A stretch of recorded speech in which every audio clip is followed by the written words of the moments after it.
Gracias Porque a hay que Dios no me cuidarse. siento tan, bueno, sí me siento, estoy tratando de mantenerme lo mejor, pero creo que a cualquiera nos puede pasar esto. Así es, licenciada. Bueno, ya vieron que Cuídese bastante y calentaron deseo que compañeros siga mejorcita, ¿eh? de exámenes. Disculpe, por eso estoy tratando de estar sentada o de otra forma para no lastimar más mi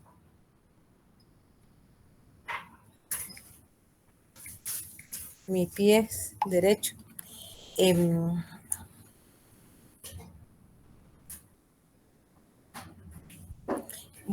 Si quiere, voy a tratar de terminar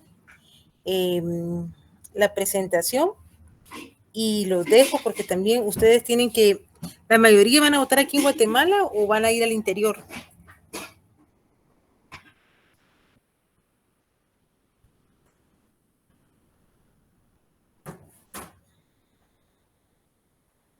Al interior.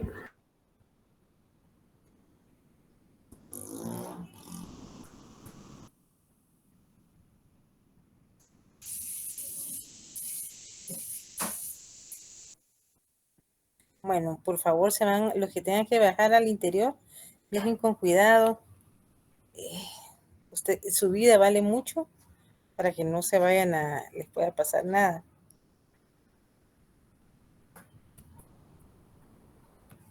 ¿Se recuerdan que estábamos hablando de... Déjame enciende la luz, please. Gracias. Perdón. Estábamos hablando de que está en la ley, están las fuentes de derecho que pueden tener clasificarse como nacional e internacional, y entre los internacionales, pues es el Tratado Internacional, que se define como la especie de género de aquellos actos jurídicos que tienen una doble o múltiple manifestaciones de voluntad. ¿Por qué doble? Porque para que haya un convenio se necesita que por lo menos hayan 2 o más manifestaciones de voluntades de los estados o de las entidades que tengan representación, que puedan ser sujetos de derechos y de obligaciones. ¿Por qué? Porque cuando se suscribe un tratado, no solo estamos ante la posibilidad de poder ejercer derechos, pero sino también poder ejercer, contraer obligaciones que van a asumirla el Estado o quien esté en el gobierno, y también las asumen sus ciudadanos. Cuando hablamos de estas voluntades, que las van a realizar los estados, aquellas entidades que tengan personalidad y personería para realizarlo, y siempre vamos a esa especie de género. ¿Por qué? Porque debe de ser crear, modificar o extinguir, transmitir, conservar, aclarar, respetar, contratar, certificar, etcétera, derechos y obligaciones. ¿Por qué? Porque a través de los convenios o a través de estos tratados internacionales van a crearse nuevas relaciones jurídicas, pueden modificar o extinguirse otras relaciones jurídicas. ¿Por qué? Porque puede ser que un tratado modifique un tratado internacional, puede modificar un convenio anterior, otro tratado, puede extinguir la responsabilidad, uno u otros derechos que estaban, pueden modificarlo, ampliarlo o reconocer un derecho que al principio no se tenía. Por ejemplo, quienes ya tienen algunos años como yo diría, se recordarán, no sé si ustedes se recuerdan, me escuchan bien, perdón. Sí, Lic. Bueno, quienes tengan algunos años se recordarán, por ejemplo, que hace muchos años no se tenía el reconocimiento de aquellas personas que tenían o eran incapaces o tenían capacidades distintas. El Congreso de la República hablaba de no hablar de incapacidad y que era necesario de hablar una capacidad distinta. Sin embargo, los convenios en materias o los tratados internacionales en materia de discapacidad hablan de eso, que es una discapacidad porque estas personas no pueden tener la misma capacidad que las demás personas. Y hoy, no sé, a algunos de ustedes que les ha pasado, ahora que uno tiene, en mi caso, ahorita que tengo una pierna, un pie quebrado, el pie derecho, yo soy derecha, y veo la complicación que muchas personas con capacidad, por ejemplo, una persona que no pueda caminar, tiene esas necesidades. Entonces, hablamos de que muchas veces se crean derechos, se modifican, se pueden extinguir o pueden ampliarse los derechos que se habían reconocido en un tratado anterior. Se pueden conservar, muchas veces también se pueden aclarar situaciones que quedaban no muy resueltas o no aclaradas. Por ejemplo, hoy por hoy se habla mucho de la responsabilidad en cuanto al medio ambiente. Eso no se consideraba antes y por el contrario, si se consideraba hasta dónde implicaba ese derecho. Entonces, todos estos derechos y obligaciones van aparejadas ya no solo para las personas individuales, sino que la obligación que adquieren estos estados o estas entidades para suscribir estos tratados y obligarse, no solo ellos como Estado, sino a todo el conglomerado social. Y me gustaría que por favor puedan ustedes analizar lo que establece la Convención de Viena sobre los derechos de los tratados en los artículos 1, 2, 3, 5, 7, 11. ¿Alguno tiene la Convención de Viena sobre los derechos de los tratados?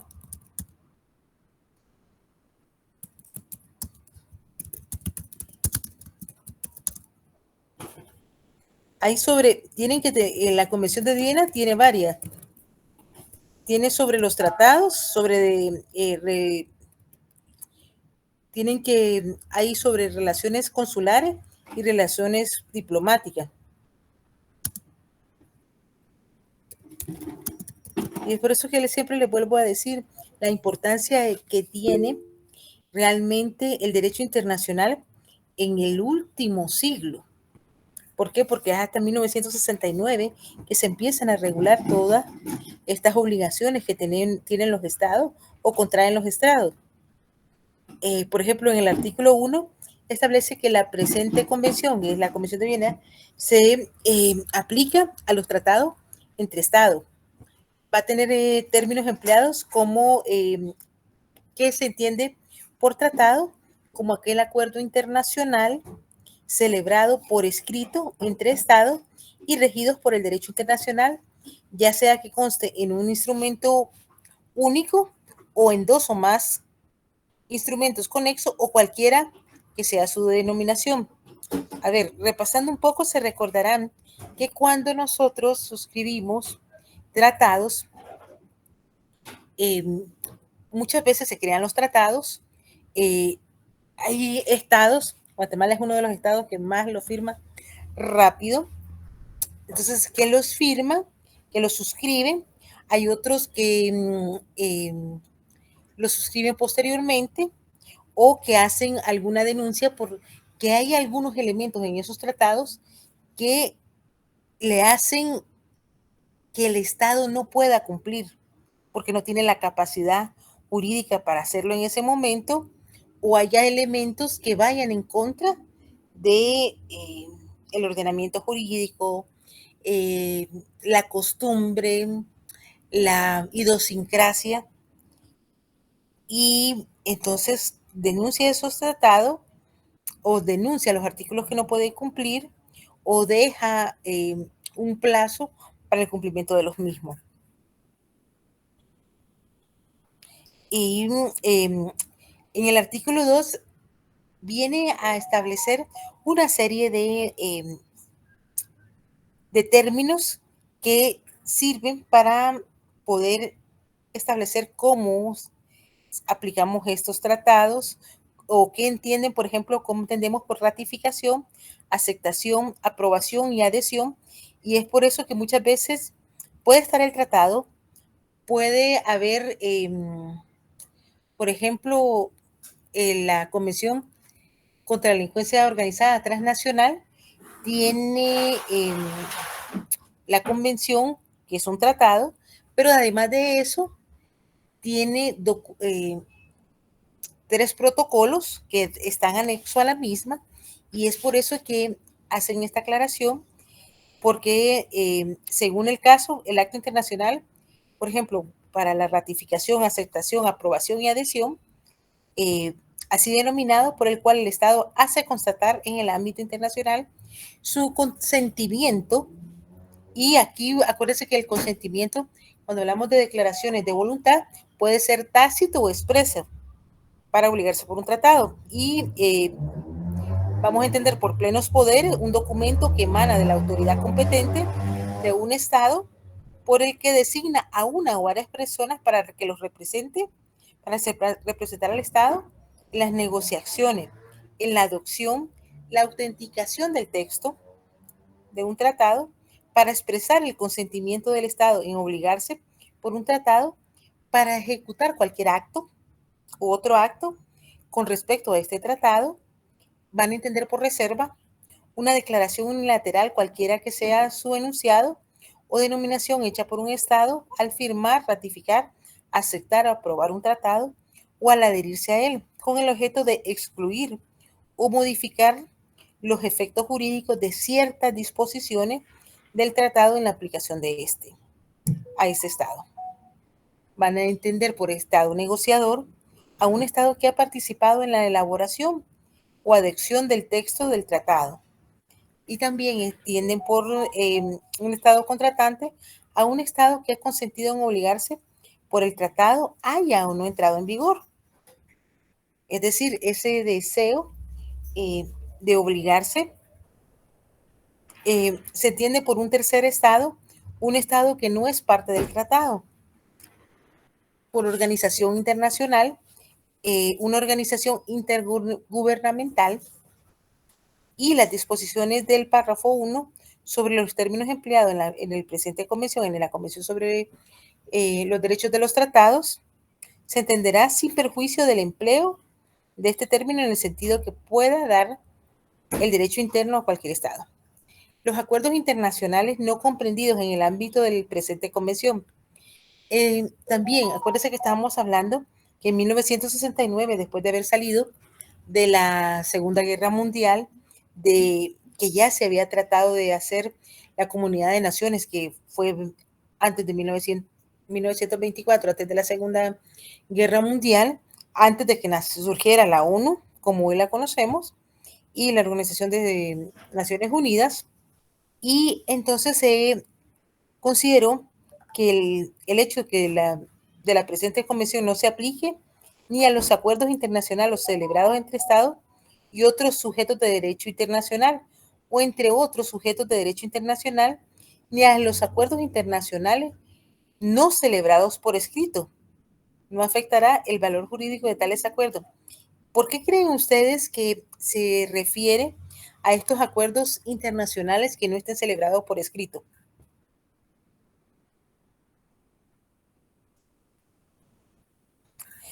En una clase anterior les dije el pactum sunt servanda es un principio que lo utilizamos siempre en derecho civil. El pacto es ley entre las partes. El jus cogens, que es un principio de derecho internacional.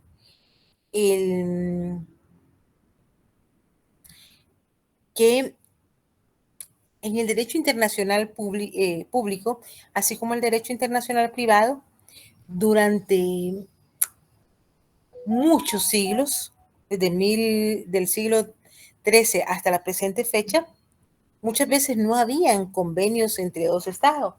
Eran cierta normativa que se aplicaba por cortesía para que los derechos que yo le reconocía a un extranjero también le reconocieran a mis conciudadanos en el territorio de esos estados.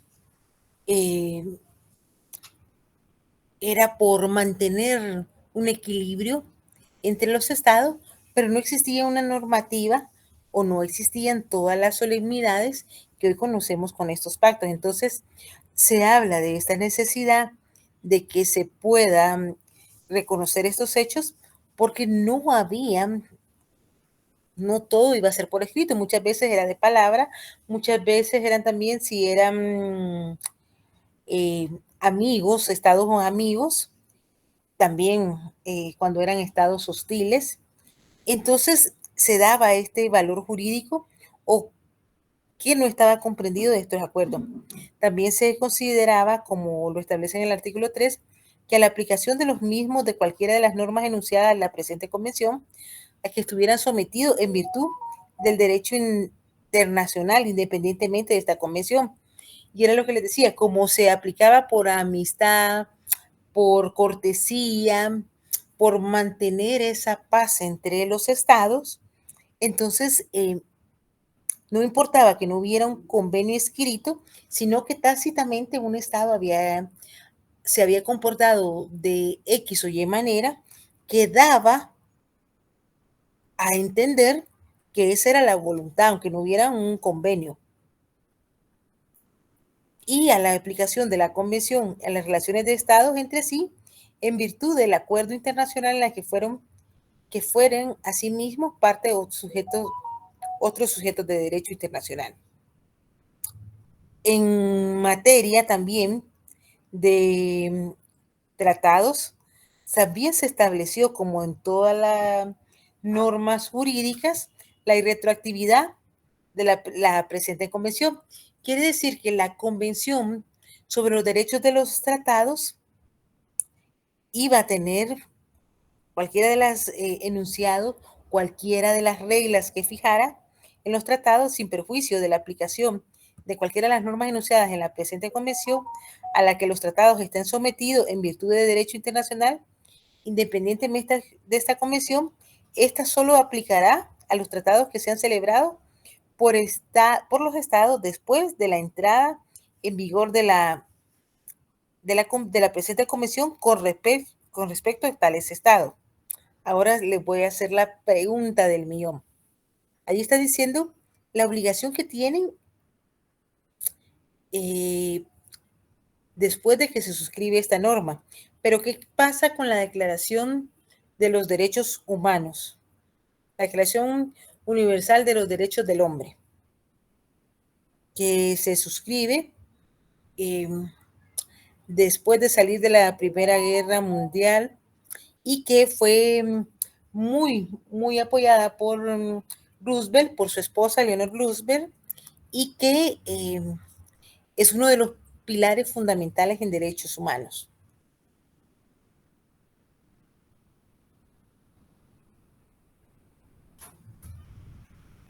¿Qué creen ustedes? Hoy está muy callado.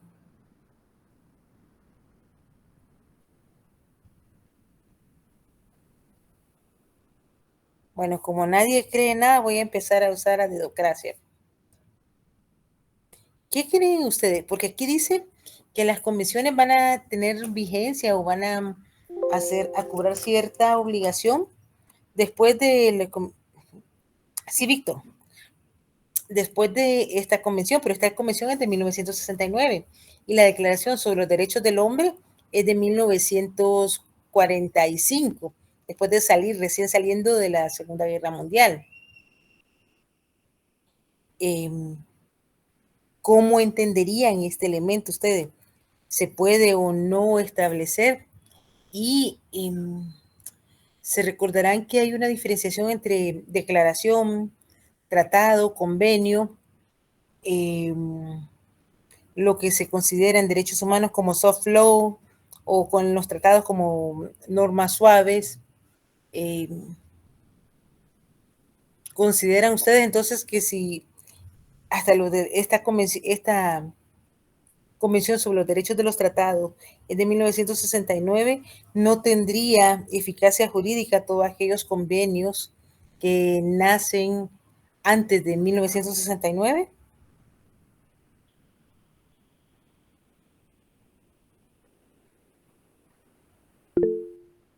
Sí, Ronnie.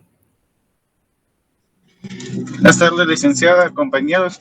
Yo considero que no es que no tenga una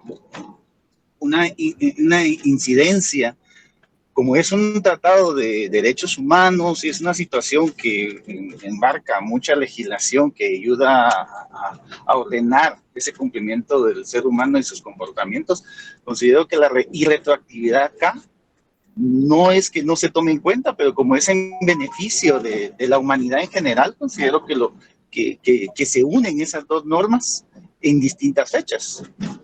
Gracias. Exacto, muy bien, Rory. Y es que eso es lo que tenemos, ustedes como juristas es lo que tienen que evaluar, que si bien es cierto, aquí está hablando de la necesidad o de la irretroactividad de la ley, cuando estamos hablando de derechos per se humanos, derechos que es el reconocimiento de la persona que la van a ayudar a potencializar o que se les reconozcan todos sus plenos derechos, no podemos restringirlo. Y este derecho de los tratados es una sistematización de cómo deberían de hacerse, porque hasta 1969, como les digo, esas relaciones entre Estado eran a veces muy complicadas. Y recuérdense que acabábamos de salir también,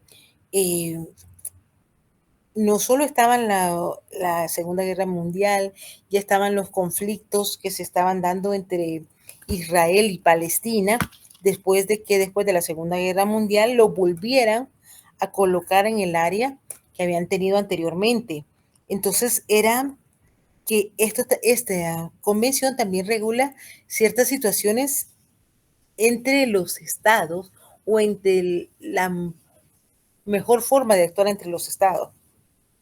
Y lo que decía Ronnie es muy importante porque hoy por hoy se habla no solo de, por ejemplo, el concepto clásico de lo que es el derecho humano, como se empieza a ver en el derecho, en la época del iluminismo, era los derechos que le corresponden al hombre por el solo hecho de ser hombre.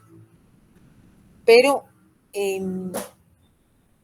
era una conceptualización que hoy por hoy, por ejemplo, en Estados Unidos, en Europa, incluso en Latinoamérica, si vemos algunas sentencias de la Corte Interamericana, hablan de un constitucionalismo viviente, donde muchas veces hay que adaptar la realidad de las sociedades a nuestras constituciones. ¿Por qué? Porque el legislador o el constituyente que creó las constituciones no previó ciertos elementos que cambiarían.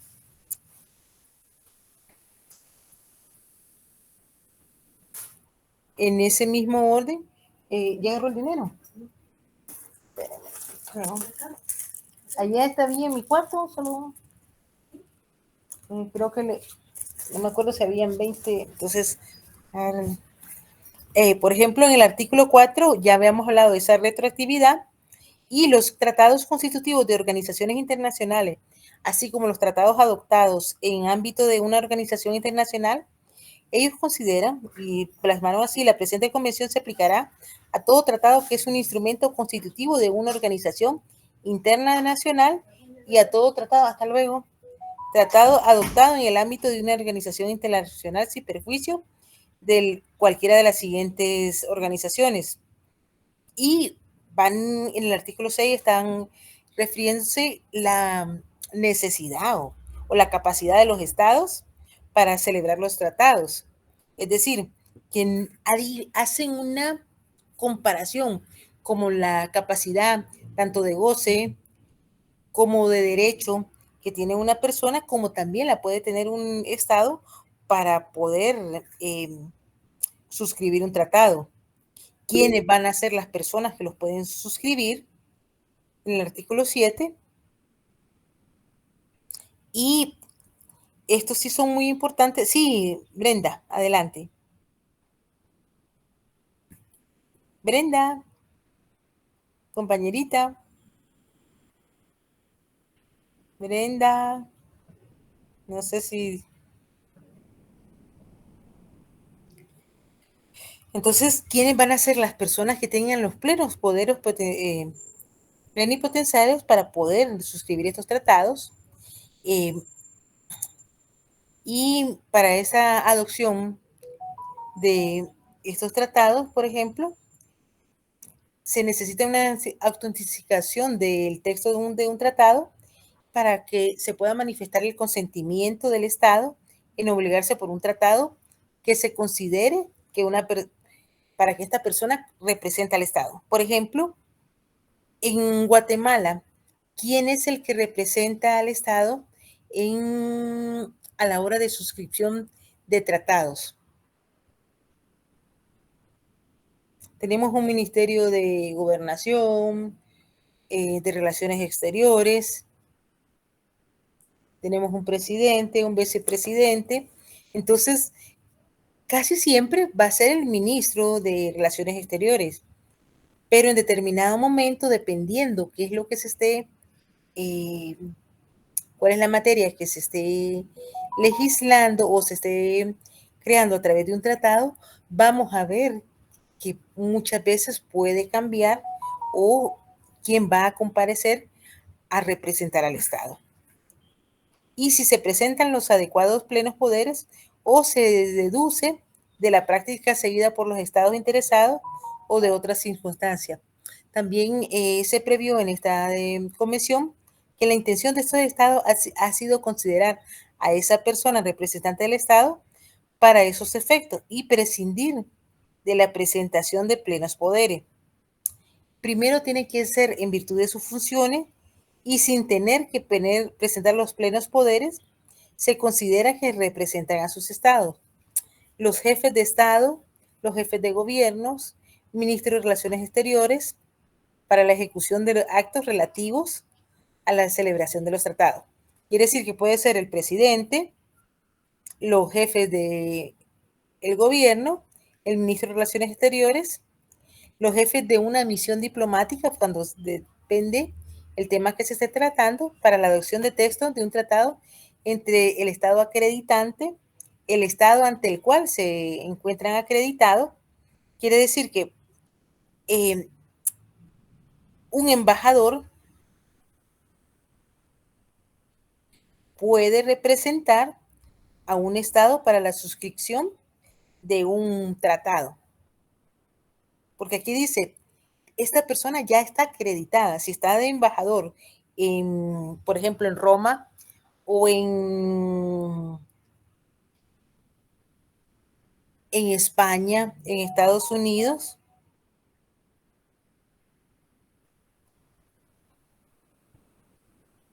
podemos ver esta situación. También los representantes de los estados ante una conferencia internacional o ante un órgano, uno de sus órganos para la adopción de un texto o tratados en tal conferencia. Por ejemplo, ¿quién representa al Estado cuando van ante la Organización de Estados, Organización Internacional del Trabajo?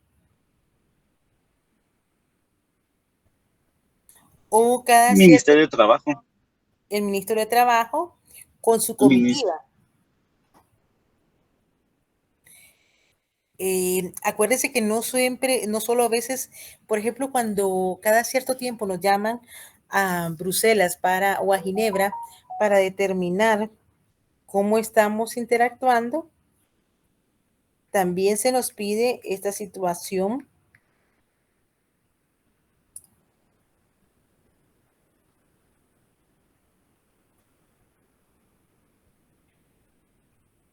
Me permiten un momentito, solo porque mi médico me está viendo unos resultados. Dele, doctora. Un momentito.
Ya me estaba viendo.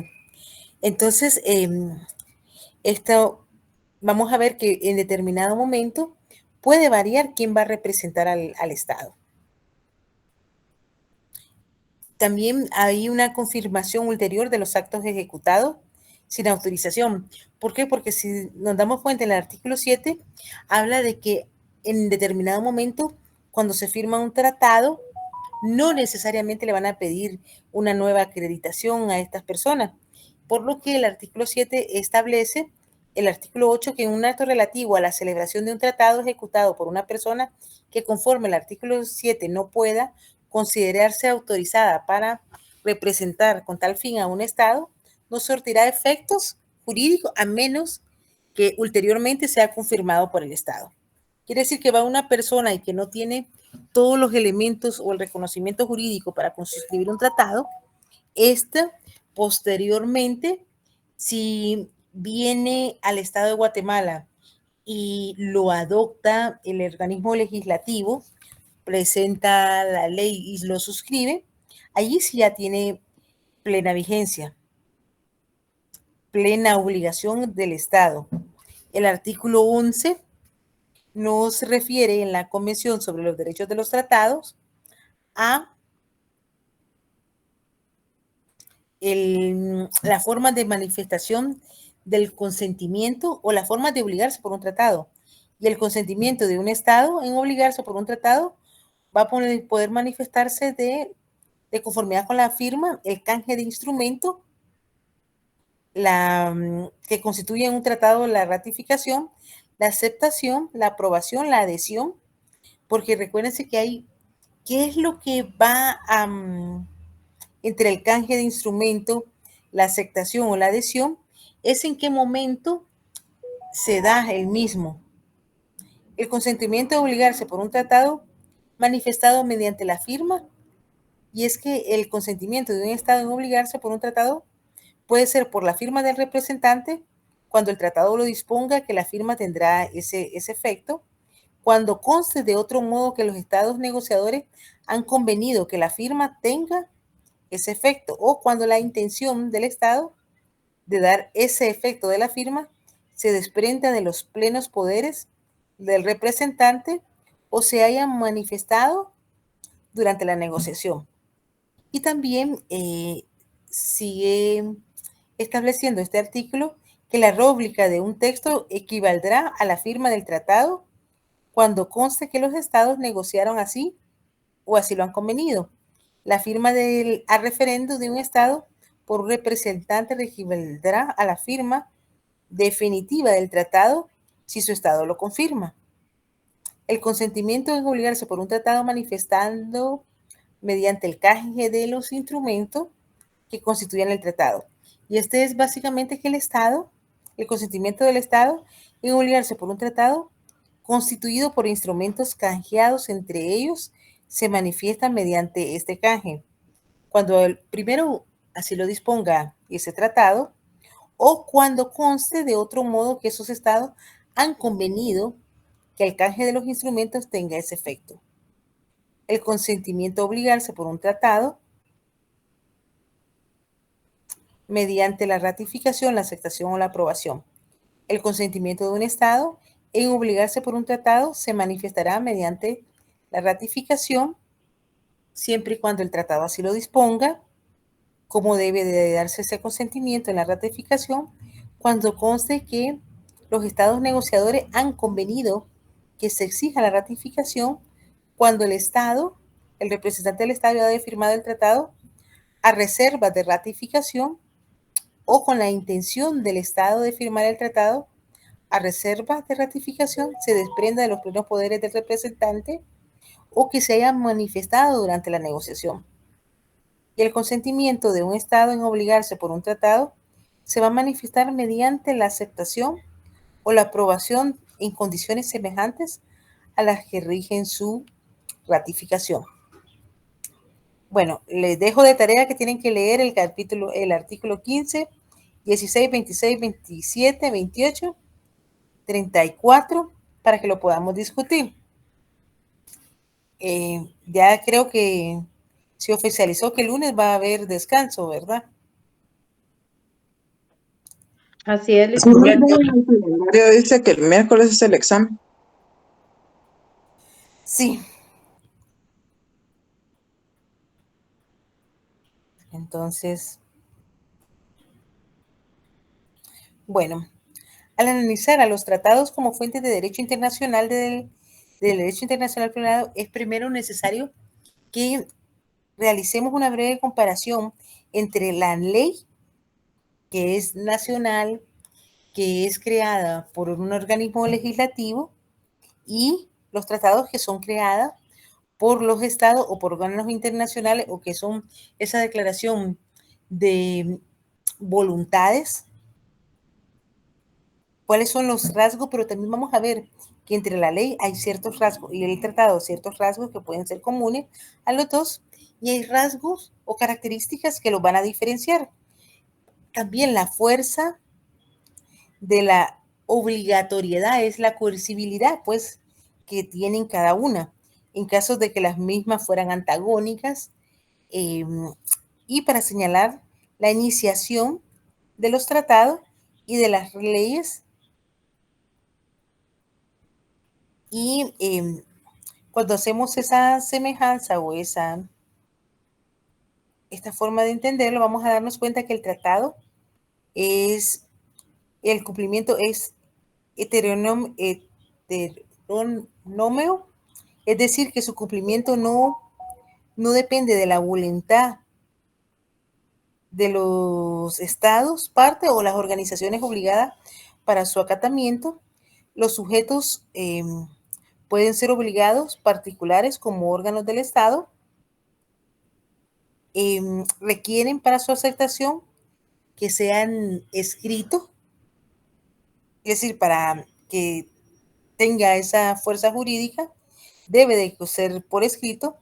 Y vamos a ver en el caso de la ley que también el cumplimiento es heteronómico, y además de eso, porque no es cómo se va a ejecutar, los sujetos obligados pueden ser tanto los particulares como un órgano de Estado, requieren en su mayoría de una aceptación escrita, y las diferencias, vamos a darnos cuenta que el Estado, en el tratado es bilateral o plurilateral, porque son los estados partes o organizaciones internacionales que las están suscribiendo.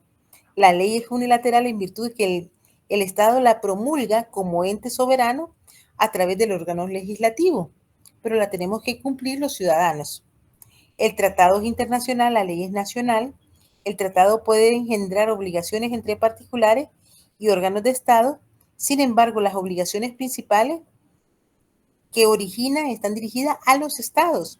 ¿Por qué? Porque si se incumple, a quien se le va a exigir el cumplimiento o las sanciones de cualquier tipo económico es al Estado.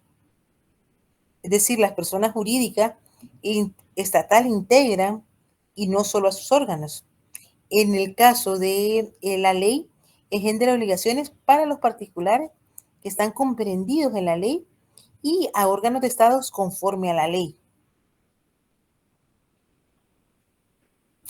Y cuando hay controversia entre tratados y las leyes, cuando existe una norma jurídica que puede estar en un tratado y leyes, y aquellas son antagónicas, es decir, chocan, la materia regulada coincide, se debe resolver cuál va a ser preeminente, si la ley o el tratado. Y aquí volvemos a lo que dijo el compañero. Si fuera cualquier otra materia que no fueran derechos humanos, puede ser en determinado momento que la ley interna pueda prevalecer. Pero cuando estamos hablando de derechos humanos, sí debe de prevalecer los tratados. ¿Por qué? Porque se está garantizando la eficacia de que el ser humano o esa representación de ese ser humano pueda hacer valer ese derecho que le corresponde. Por ejemplo, para los juristas J. Penny Boyer, Juan José Ramón de Arregui y Arregui, resolvieron la cuestión de que la preeminencia debe ser a favor de los tratados internacionales. ¿Y esto por qué? Porque se basan en el carácter bilateral de los tratados, la naturaleza unilateral de las leyes, que si bien es cierto, la voluntad unilateral de un Estado puede modificar la ley, el tratado para su modificación, extinción del tratado, requiere la concurrencia de las voluntades de los que intervinieron. Quiere decir que si en ese tratado hubieran varios estados para que quedara sin efecto o se modifique el mismo, ¿qué tiene que pasar? Que todos los estados que lo suscribieron también deben de volver a suscribir la modificación de los mismos. Y este criterio de prelación, es decir, de darle ese reconocimiento a los tratados, deriva de la postura que se adopten en comparación entre el derecho internacional privado, el derecho interno, las relaciones internas entre los estados, que en ocasiones establecen soluciones contrarias a lo que hemos visto, contrarias a lo que está en la ley. Y también es necesario que podamos entender que el derecho interno y el derecho internacional pueden estudiarse desde las posiciones de la teoría dualista o monista. Y la primera las distingue y la segunda las iguala. La teoría dualista, que fue realizada por Triepel, Anzioliti, Wally, Charles Rousseau, establece un doble orden jurídico, el interno y el internacional, y también lo diferencia. ¿Por qué? Porque considera que el derecho internacional, las fuentes del derecho internacional es bilateral, es plurilateral, nunca podrá ser unilateral, va a regular relaciones entre los estados o entre particulares como órganos soberanos de los estados. Las normas internacionales van a obligar por la aceptación de los estados obligados. Quiere decir, esta norma internacional, media vez yo la suscriba como estado y la acepte, me obliga, es imperativo, no puedo decir, ahora no la quiero cumplir, hoy sí me conviene y no la cumplo. No, ¿por qué? Porque tendría que salirme de ese convenio o de ese tratado y aceptar las consecuencias jurídicas de salir del mismo. El desacato de estas normas jurídicas internacionales trae consigo sanciones imprecisas o permanecen impunes, que es otra de las situaciones que también se habla, que en el caso de los tratados, si no hubiera un elemento para obligar a los estados, puede quedar en el aire. En el derecho interno, el orden jurídico es interno, es unilateral porque es el Estado como ente soberano a través del organismo legislativo quien crea las normas, es unilateral, no vienen varias entidades a suscribirlo. Es derecho interno, la norma obliga por la imposición del poder soberano del Estado y va a regir a los ciudadanos y a las personas que se encuentren en el territorio del Estado que lo suscribió. En el derecho interno la jurisdicción es obligatoria y eso lo vamos a ver cómo lo establece el artículo 203, 204 y 212 de la Constitución Política de la República de Guatemala, el artículo 57, 58 y 113 de la Ley del Organismo Judicial. El desacato de la norma interna, es decir, la ley, produce el movimiento de los órganos de ejecución que constriñen o obligan la coercibilidad, el cumplimiento de la debida conducta o su ejecución. Pero ahí vuelvo y les digo, va a depender también de ante qué materia estamos viendo. ¿Por qué? Porque si es materia civil, es cierto, el Estado me va a obligar. Pero ¿qué necesita el Estado para obligarme a que yo cumpla con lo que está establecido en una norma civil? Viene el juez y dice, usted, Gretel, creó una pared que puede dañar la propiedad del vecino y él de una vez, sin petición, sin que nadie accione, sin que nadie acuda al órgano jurisdiccional a pedir o a pedir o ejercer una acción, lo realiza. No, No, los jueces civiles no van a trabajar ultra petit. Incluso si fuera una norma penal, tenemos al ente encargado de la persecución penal, que es el Ministerio Público. Entonces vamos a ver que también en este sentido de ideas va a haber la necesidad de que exista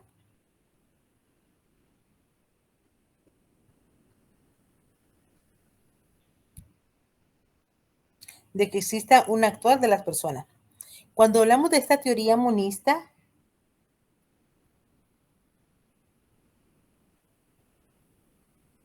cuando hablamos de la teoría monista, ha sido defendida por los juristas como Hans Kelsen, Bedros, Skeller, Kons, sosteniendo un punto de vista contrario a la teoría dualista, porque consideran que el derecho interno y el derecho internacional no difieren por las siguientes circunstancias. Primero, porque regulan la conducta de los individuos de una comunidad. Segundo, porque las normas jurídicas en ambos derechos son mandatos que obligan a su destinatario. Y tercero, porque las normas jurídicas de ambos derechos son manifestaciones de un solo concepto de derecho. Y por eso siempre trato de que ustedes manejen ambas teorías para considerar, ¿por qué? Porque al final, cuando estamos entre abogados y juristas, podemos no estar de acuerdo, desentir de lo que piense otro abogado. Pero vamos al segundo elemento que hemos hablado, que está la costumbre nacional y la costumbre internacional. La costumbre internacional, como se estableció por el jurista Oppenheimer, es el que la norma jurídica nacional tiene como fuente directa el concepto de los Estados miembros de la Comunidad de las Naciones, que el consentimiento puede exteriorizarse tácitamente cuando el Estado se comporte como que hubiera comportado, como si hubiera comportado si no hubiera consentido. La costumbre internacional, es decir, por ejemplo, yo represento al Estado de Guatemala y no hemos firmado un convenio. Sin embargo, en representación del Estado de Guatemala, yo empiezo a realizar ciertos actos que los haría si hubiera consentido o si hubiera estado de acuerdo en ese tratado. Las costumbres internacionales es una manera de crear normas jurídicas internacionales que entrañan actos externos que hacen presumir el consentimiento de los estados. Y la forma de comportamiento reiterada conduce a interpretar un consentimiento tácito del Estado como una regla jurídica que le concederá derechos o le fijará obligaciones. ¿Y por qué esto es muy importante? Porque cuando hablaba del derecho internacional les decía que la Convención sobre los Derechos de los Tratados, la Convención de Viena sobre los Derechos del Tratado, es de 1969, pero muchos estados han venido realizando ciertas acciones como que hubieran tenido tratados con uno o más estados. Y en ese sentido, el jus cogens y la inverata consentudo o esta costumbre internacional le da ese valor jurídico. La costumbre internacional requiere de los mismos presupuestos que expliqué del corpus y el animus, es decir, ese elemento objetivo y subjetivo del pacto, de que debe de haber esa reiteración en el tiempo y que también, además de la reiteración en el tiempo, de que la comunidad lo realice a nivel internacional. El elemento objetivo tendrá la variante de que la repetición de los actos se referirá a los sujetos de derecho internacional, es decir, a los estados. El elemento subjetivo que la convicción de obligatoriedad la plantean los sujetos mismos, es decir, los estados. Y por favor necesito que lean el artículo 38 de la Corte Internacional de Justicia. ¿Y por qué creen que es interesante lo establecido en la Corte Internacional de Justicia? Guatemala, recuérdense que hemos tenido un problema bastante fuerte con Belice, porque Belice era territorio guatemalteco, hasta que Álvaro Arzú, cuando fungía como ministro, ratifica o le da el consentimiento a Belice o lo reconoce como Estado. Después él renuncia, pero ya estaba el reconocimiento jurídico que se había dado. Y lo que hemos tenido nosotros todavía hasta el día de hoy es un diferente territorial, porque lo que tiene Belice de las tierras, se recuerdan que fuimos a una consulta popular, ganó el que pudiéramos acudir a la Corte Internacional de Justicia para poder arreglar este diferendo territorial, como lo hizo Nicaragua y Colombia. Y pues es importante que conozcamos esta normativa jurídica.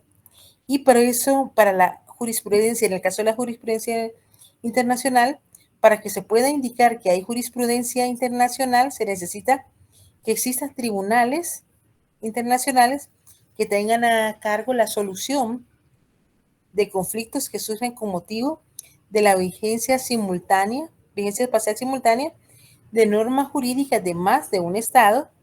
Y, por ejemplo, el jurista Belpasay, en su libro Derecho Internacional Privado, considera la jurisprudencia internacional que puede dimanar de los tribunales internacionales, de los tribunales nacionales extranjeros, y esta última jurisprudencia es jurisprudencia nacional al que está contemplada desde otro país. Entonces, cuando se habla de jurisprudencia internacional, se habla de esos órganos que tienen aparejada, esos órganos internacionales que tienen aparejada el conocer ciertos casos de problemas entre los estados. Hasta aquí queda el material del primer examen. Si tienen dudas, no hay problema. Voy a ver. Sí, José. Sí, Lick, solo para solicitarle que si nos puede mandar, por favor, el Sí, material. mire, solo voy a ahorita revisar las últimas presentaciones, se las envío. Yo incluso hoy había pensado en no darle las clases, pero mi auxiliar de cátedra está fuera del país, entonces no les podía dar. Yo a más tardar hoy a las 9, si no me pegan una llamadita, se las envío, porque esta semana que estaba trabajando todavía con el pie quebrado, ha estado un poco irregular. Sí. No sé si ya les había explicado mi forma de evaluar. Ronnie, adelante. Por favor. Precisamente esa era mi consulta, licenciada. Muchas gracias. La forma de evaluar su metodología.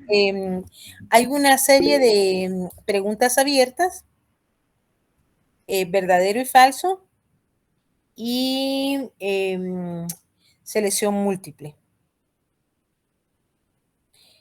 También en los años que tengo como docente, no se vayan a preocupar, he visto muchísimo, me pasaba mucho cuando en el salón de clase, que cuando ustedes están en clase están concentrados, pero cuando están haciendo un examen, no sé por qué hay personas que nos ponemos nerviosos y esos nervios nos juegan en contra. ¿Qué significa? Que muchas veces no, o los nervios, o dudamos, y eso hace de que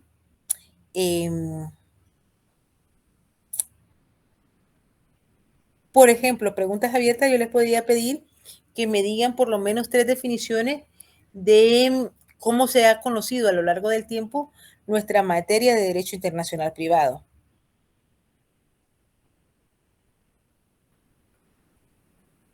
¿Se acuerda que entre las formas de que se clasificaba la misma, hay una serie de las mismas? En las preguntas de verdadero y falso, a veces tengan cuidado porque hay una palabra que le cambia el sentido a toda la respuesta. Y esas una palabra puede cambiarle el concepto. Como diría un gran catedrático, el licenciado López Pacheco, se pierde la coherencia con esa palabra. Sí, Ronnie. Digna, en este caso, disculpe, ¿va a utilizar la plataforma Classroom y Google Form? Sí, les mando el formulario de Google para que lo genere. Por favor, tengan cuidado, porque a veces me ha pasado en algunos años que, por ejemplo, ingresan desde no el correo, creo que a veces no están en el correo que ustedes reportaron o no ponen sus datos y de verdad, a veces están sus notas, pero no podemos impartir la nota porque no fue el correo, no ponen el nombre, no ponen su carnet. Entonces, para evitar cualquier problema, por favor, les pido que verifiquen eso. Y que en cuanto publiquemos las notas, ustedes me digan para verificar, no que a veces me dicen a última hora, miren, no aparece mi primero o segundo parcial, pero me lo dicen al final. Y lo que menos quiero es perjudicarlos. Como les digo, sé que tienen mucho trabajo y que ya van a empezar la otra clase. Que descansen, suerte. Super Lick, muchas gracias. Pues acudan a votar y esperemos que Guatemala pues tengamos un próximo presidente, un hombre o mujer, que sea lo mejor, que nuestro país tenga las mejores cosas y la ciudadanía. Pero no puedo esperar que las cosas cambien si yo no cambio. Exactamente. Cada uno de ustedes o cada uno de nosotros vamos a vivir con la responsabilidad. Gracias, licenciada, que siga mejor. Feliz noche. Gracias, feliz noche, que descansen, compañeros. Gracias, Liz, feliz noche. Feliz noche. Gracias, licenciada, que siga mejor. Buenas noches. Feliz noche, licenciada. Usualmente, mire, ojo, por favor, tengan cuidado, porque acuérdense que ahora que es virtual, se ha estado hablando por parte de la U, por ejemplo, económica ya no permite exámenes extemporáneos, porque no estamos teniendo que ir a la facultad y doy de 45 minutos a 1 hora. Si hubiera problemas con la plataforma, por favor nos lo dicen, porque a veces si se dan o si tiene algún problema, no hay problema, yo paso pendiente el día del examen. Muchas gracias, licenciada, muy amable. Gracias, que descanse. Que siga mejorcita, un abrazo. Gracias.